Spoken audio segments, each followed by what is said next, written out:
আজকে করবো হচ্ছে কাতলা মাছের মুইটা। চিতল মাছের মুইটা তো সবসময় খাও সবাই। তো কাতলা মাছের মুইটাটা কে কে খেয়েছো সেটা কিন্তু বলো। যাই হোক, আজকে আমি প্রথমবারই করব আমার ঘরে। এর আগে অনেক বছর আগে চিতল মাছের মুঠাটা করেছিলাম। যাই হোক, ওইটা একটু বেশি খাটনি, মাছের কাঁটা বাছতে বাছতে মাথা খারাপ হয়ে যাওয়ার মতো। কিন্তু এটা অত অসুবিধা হয়নি। ভালো করে সিদ্ধ করে নিয়েছি, আর সিদ্ধ করার পর ভালো করে কাটা বেছে নিই, ওর মধ্যে পেঁয়াজ কুচি, আদা ঘষে, রসুন ঘষে, কাঁচা লঙ্কা আর যা যা মশলা লাগে সব কিছু দিয়ে ভালো করে মেখে নিয়েছি। একটু ময়দা দেবে, তাহলে সুন্দর হবে মাখাটা। যাই হোক, মাখার পরে ওদিকে গরম জল ফুটছিল, ওর মধ্যে দিয়ে দিয়েছি।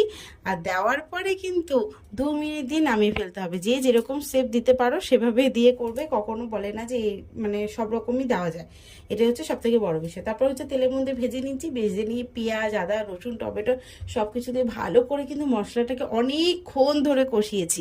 কষানোর পরে দিয়ে দিয়েছি মুইঠাগুলো, আর মুইঠাগুলো দিয়ে ভালো করে নাড়িয়ে চাড়িয়ে গরম মশলা গুঁড়ো দিয়ে নামিয়ে ফেলেছি। হেভি হয়েছিল খেতে, একবার তোমরাও ট্রাই করো। তো চলো, টাটা।